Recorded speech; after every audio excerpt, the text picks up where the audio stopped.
I'm Sarah Burke here, and this is the Women in Media podcast. You may call her a content creator. You may call her an influencer. You may call her a podcast host now.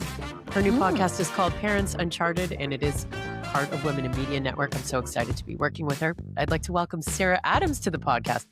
Oh my gosh, thanks for having me, Sarah. Yeah, it's great to be here, and I am super pumped about Parents Uncharted and working with you. You are just a dream. And thank you. I'm so happy that you are holding my hand through this process because I need a little hand holding. Most podcasters do. Most podcasters do. My first question to you is, how are you feeling? We're launching this big project that you've been thinking about this for a couple of years now. Oh gosh, yeah. And we will go back in time, so that you can tell us about how you came to be sort of like somebody with a public profile who many people follow along with. But how are you feeling right now about the idea of like transitioning from this content creator only sort of vibe to I'm now a podcast host? I honestly feel very excited, and I feel like right now is the perfect time for me. There is a lot going on these social media apps that we are seeing, which leads me to want to have conversations elsewhere and deeper and longer conversations with all the connections I have made through the process of being Mom Uncharted. And I also want to challenge myself, and it has been challenging. This is a new medium for me, and it's really exciting. And it's at the same time where we're seeing a lot of podcasts pop up on, Netflix and, Substacks talking about their little TV app and all this stuff. So it feels like a good time to kind of get in the game and try something new. So to really understand how Mom Uncharted came to be, we kind of have to go back to when you had your first kid. Yes. So I actually had my first kid in 2017, late 2017. Okay. And that was when I was kind of on social media as a ghost follower, I would say. Like I wasn't posting publicly. I didn't have a lot of followers or anything like that. I was just following mom content because I was a new mom looking for, how's this work? I've never done this before. I don't know what to buy, a sense of community, whatever it may be. But in 2020, when I had my second child during the pandemic and we all went online, that's when I really started to feel differently about what I was consuming on social media. That's when I started to feel this overwhelm with what others were sharing. I was overwhelmed by the amount of images and videos they were sharing, their day in their life of really private, intimate moments regarding their kids, private medical information. And that's when it just kind of, a light bulb went off and I just said, whoa, this is too much. What is happening here? Like parents are going too far. What were you doing before this, before having your kids? Like what was your profession, your career? I was in the corporate world. So before I had my first child, I was a communications and event planner for a national real estate company, international real estate company. But my main job was in Canada, and I did the galas and the awards and the conferences and meetings and things like that. So I was, at a desk 9 to 5 before I had my kids. And I know you lived in Toronto for a part of this, but where were you born? I was born in Huntsville, Ontario. So I spent the first 25 years of my life bouncing around Ontario. I went to Fanshawe College for broadcast journalism. So did I. Yeah, I did that when I was 19. And it's funny because it kind of feels a little full circle with this. And at the time, broadcasting wasn't really for me. It was really hard for me to disconnect my heart from a lot of the heavy stories that you have to cover. That too. Yeah. And then I went into Laurier and I double majored in global studies and communications again. So I've always been in communications and like to talk and write. Coming out of Fanshawe, it's so funny to hear you say that. Like I was having a hard time disconnecting my heart from the heaviness, which is why I leaned into radio and having fun and playing rock and roll for a little bit. Yeah. But these different chapters in our lives bring out all sorts of stuff. What was like the moment you knew you needed to go public with how you were feeling? I think the moment I knew I had to go public was when the people around me got tired of me talking to them about Isn't that always the same topics and the same opinions, and oh my gosh, did you see this? Like, do you have thoughts? I can't believe this. And my husband said, listen, like, you are super interested in this topic and I love to converse with you, but like, maybe you should like do something with it. Like, you're ruining our relationship. Yeah. You know what I mean? He's like, I can't talk about family vlogging and momfluencers anymore. I'm done. And it was kind of on a whim. Yeah. I downloaded TikTok. You know, I also had the baby. So I was probably a year postpartum, struggling for creativity and connection during the podcast. And I started just kind of learning the app and making trending, fun mom videos and things like that. And I started to lean really hard into my thoughts on what I was seeing online. And it was an interesting journey at the beginning. And how did you make your own rules? Like, your kids were still really young at this point. Yep. What rules did you put in place for your own family and your own kids and what you were going to share at that time? And how has it changed now? That's a great question. And honestly, I've never really shared anything with anyone. I remember when I had my first child in 2017, there was like this urge to post an announcement, right? And I remember it being their little like hands or feet. I can't even remember. Yeah. But their name and the day they were born, which, you know, now I would never share online. And I preach, don't share personal identifiable information about your children online. And I did feel, as a new mom in 2017, a little pressure to share. And I remember posting maybe like 3 pictures over the course of, you know, the first few months. And I sat in it and it just didn't feel natural. It just didn't feel like something I wanted to do. It felt like something that you kind of had to do, almost like, do you even have kids? Are you even proud of them? Do you think they're cute? Like, this is just, this is just what you do in this generation of parenting. This is just what you do. You share your children online and you brag and their funny moments and stuff, but it never felt natural for me. My husband is an extremely private person, always has been, and he taught me a lot about the power of privacy.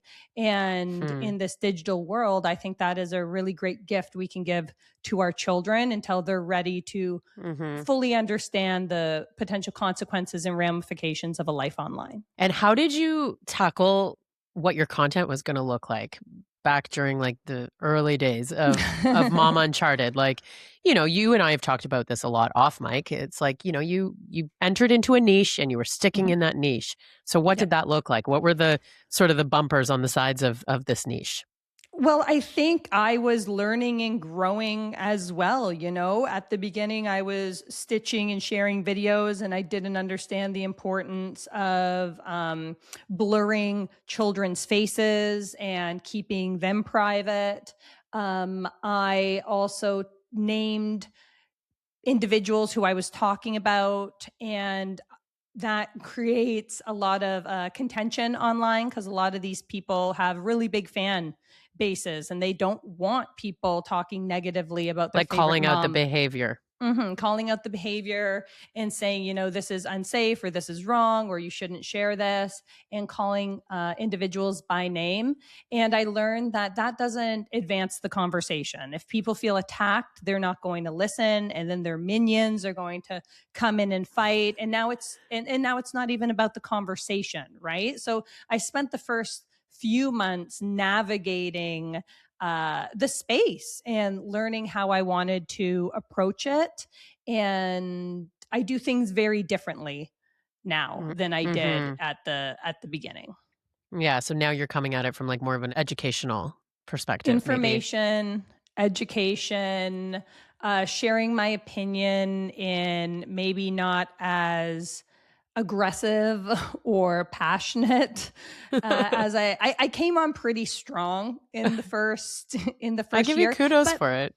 But it also garnished a lot of views. You know, in 6 months on TikTok, I had amassed 150,000 followers and was featured in a Bloomberg documentary, right? Like, yeah, I want you to talk about that. What happened was I had made a video and I had shared the name of the account, and the account had millions, probably like 5-7 million followers. It was the account of, I think, a 14-year-old girl who I would say was being exploited online. And that video completely blew up, like millions upon millions of views, led to myself and others were talking about this individual at the same time. The account was taken down, a lot of backlash, a mom who was very outspoken, very unhappy about this, threatening me online. So it Oh my turned into God. like this whole online thing. And I've never been a part of this world. It was very intimidating and overwhelming. And a few months later, I got a call from Bloomberg asking me to come to Seattle to be part of this expose on, this TikTok individual and how children are being exploited and things like that. So I was like, wow, like someone's paying attention. It's not just in the TikTok universe anymore. Like mainstream is starting to see a problem as well. Okay, so you went and you were interviewed as like an expert on the subject basically at this point. Yeah, I don't know. I wouldn't say I was an expert at that point. I, had only been talking about it. I would say I was interviewed as an opinionated content creator. Okay. And it allowed me to further niche myself as an expert. It still feels weird to say expert because I But think you like are. I know, but I think of an expert as somebody who has, gone to school or has a degree or has done something like that, right? Whereas this is all just learning, Yeah. but self-taught, right? I think the thing about Mom Uncharted is the relatability in the sense that I didn't know either. I didn't know. Yeah. I had an opinion, but I was uneducated. I didn't know about personal identifiable information. I didn't know as much as I do about predators online, AI, digital footprints. I'm learning. It all moves so fast. Like you constantly feel like you're catching up and people are like, have you heard of this? Heard of that? Heard of this? Yeah. Have you seen this family vlogger? I've been doing this for 4 years now and there's still people I get sent who have 10 million followers and I've never even heard of them. Yeah. They've never even come across my feed. It's honestly like never ending. Let's dig into the podcast for a minute here. Okay. Just being a fly on the wall in a few of the recordings so far and the guests that you're speaking to, it's really eye-opening, even as someone who is not a parent. I'm thinking about how I can take all this information in for myself and my clients, right? Anyone who's on social media or anyone with a public profile. So kudos for hosting some really important conversations.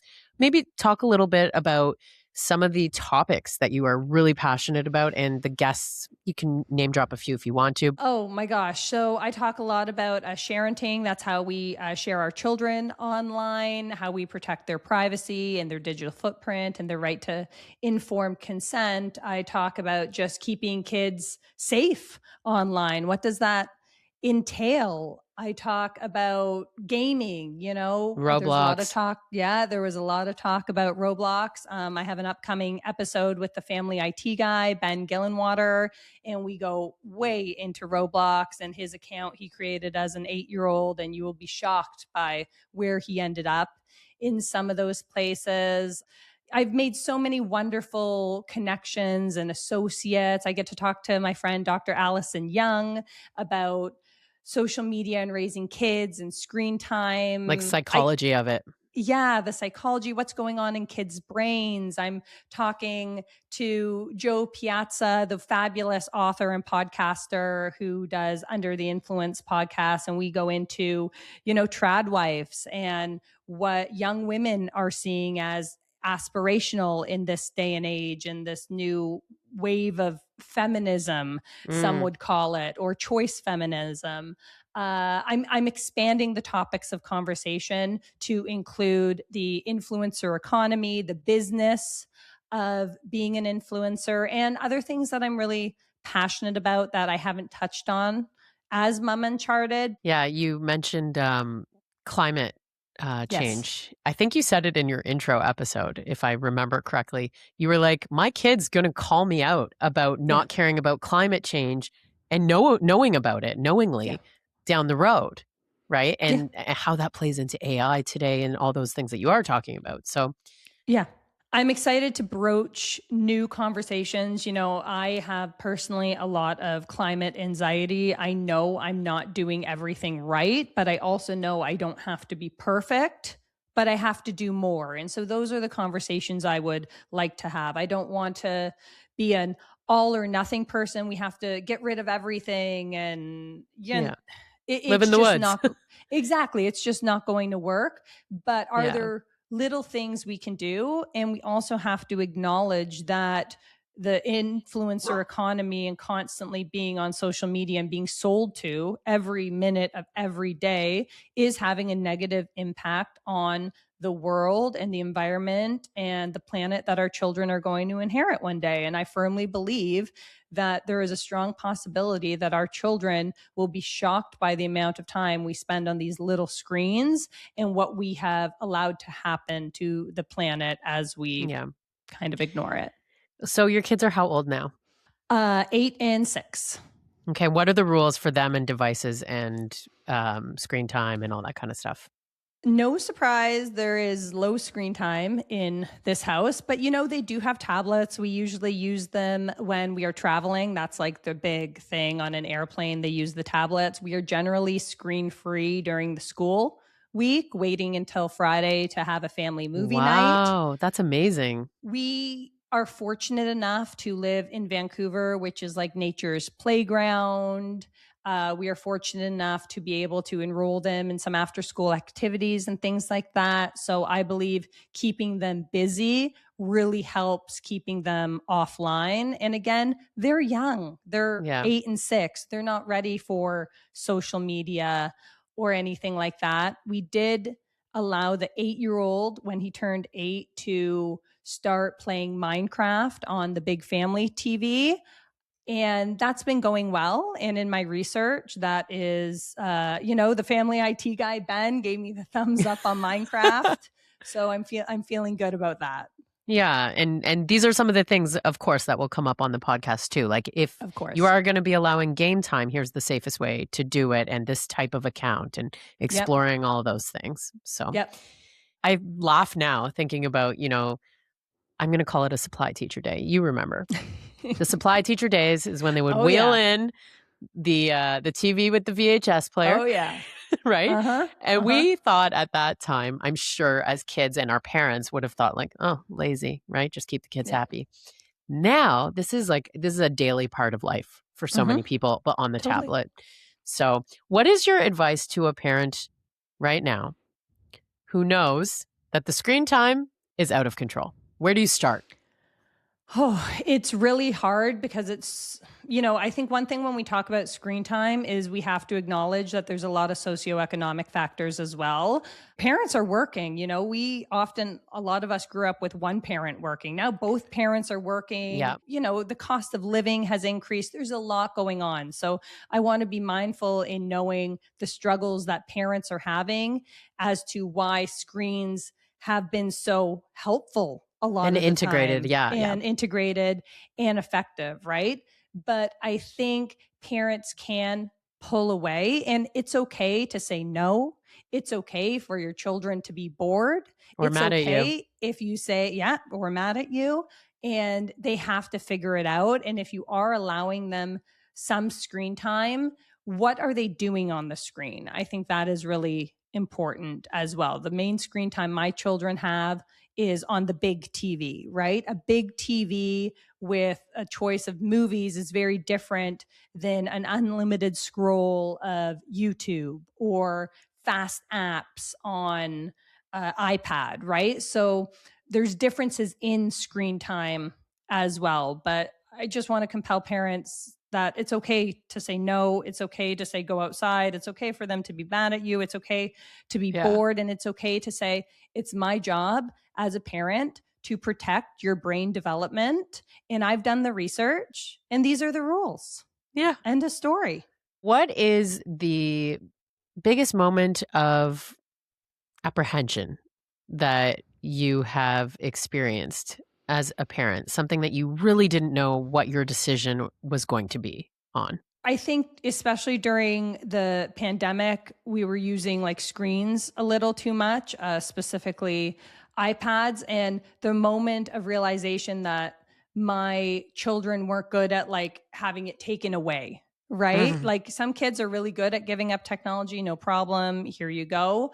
But reflecting on the fact that my kids are built differently and they're overstimulated with too much screen. So I really needed to mitigate that and find better ways to, allow them it without any like fights or fits when mom says it's enough.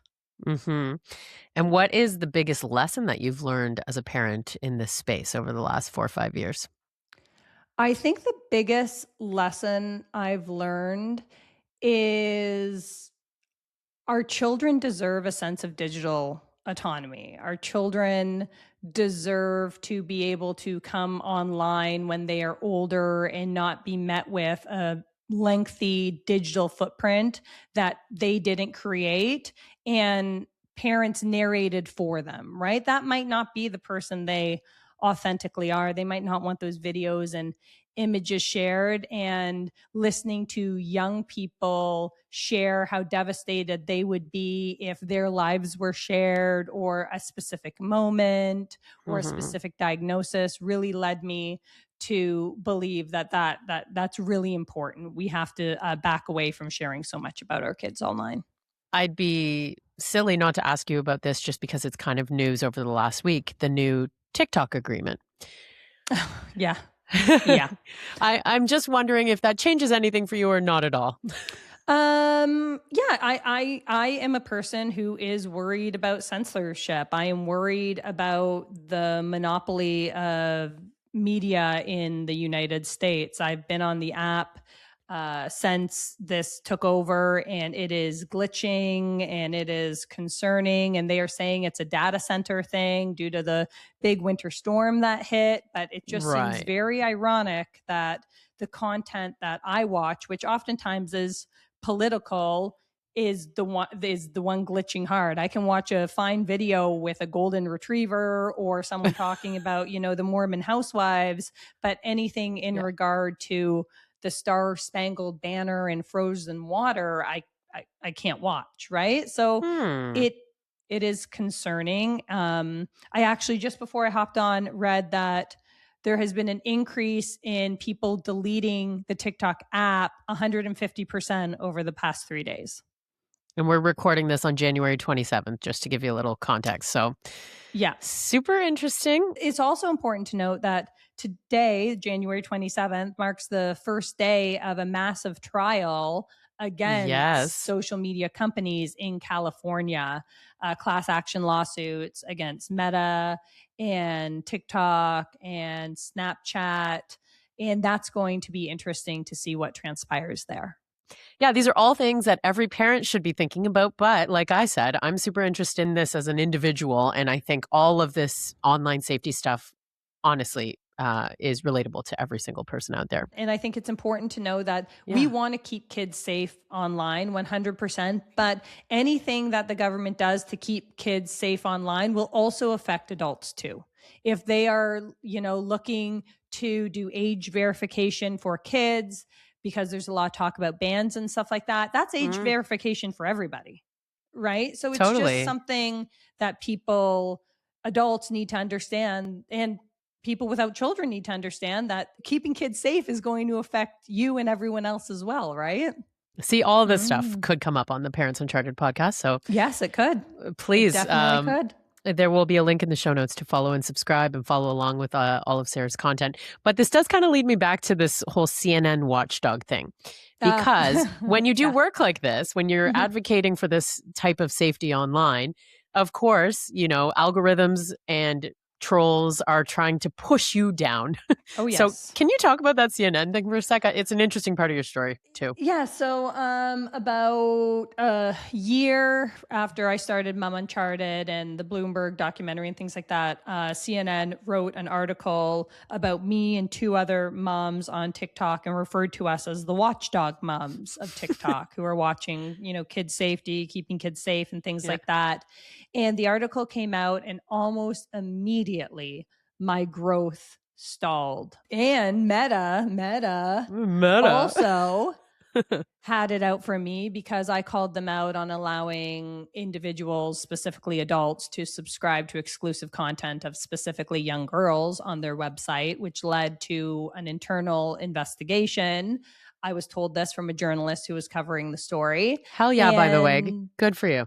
Yeah, they knew my name, they knew of me, and I have not seen any growth on Meta platform since. Another reason to start a podcast. Well, yes, that. But also, it just plays into what we were just talking about. And the last part of the show is always, is there a woman with a media profile that you admire who you'd love to hear speak on this podcast? And you can name a couple names if you can't narrow it down. Well, I think that off the top of my head, because we were just talking about the lawsuit, I think what Nicky has done at Scrolling to Death has been amazing. She's really grown that podcast. She has another with the Heat Initiative called The Heat Is On, which has exposed Apple, which is now focusing on the trial. And cool. Yeah, she's done these two amazing podcasts. And I think she would be someone really interesting to talk to, especially right here, right now, as she covers the trials that are happening with these social media companies. Where would people follow along with that trial? or is it just follow Scrolling to Death online? Pretty much. You can follow Scrolling to Death, but I think they have a new podcast called The Heat Is On, in which they are covering just that. Just covering that via The Heat Is On. Like Nicky, she's chronically online. She's at the trial right now. She's going for it. Okay. But I think they have one specifically dedicated to covering this trial. Cool. So thank you so much for coming on the podcast, and it's been a pleasure to work with you thus far. Can't wait to see where Parents Uncharted goes. Yeah, let's do it. Let's get it, Sarah. All the links for Sarah and as well Nicky, Scrolling to Death, will be in the show notes. Thanks for following along. If there is someone that you would love to hear me speak to on this podcast, Women in Media, you can get in touch at womenandmedia.network. And thank you so much for listening.